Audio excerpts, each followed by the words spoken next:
Madaming naluloko sa murang design fee at sa murang building cost. Sa una, ang sarap pakinggan. Ma'am, kaya natin yan sa ganitong budget.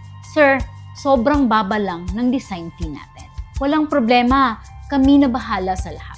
Pero ang totoo, minsan puro lang pala pangako para makuha ang project. At pag nagsimula na, biglang may kulang sa plano, biglang may additional, biglang delayed.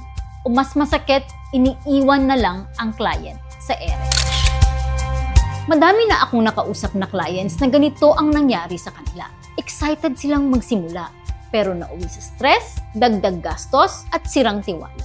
Kaya tandaan mo ito, ang murang simula pwedeng maging sobrang mahal sa dulo. Sa building project, hindi lang presyo ang tinitingnan. Dapat tinitingnan mo rin ang integrity, experience, kumpletong proseso, at kakayahang tapusin ang sinulat. Because a real professional does not give you a cheap promise. They give you clarity, strategy, and peace of mind. So bago ka mag-decide, wag lang sa mura.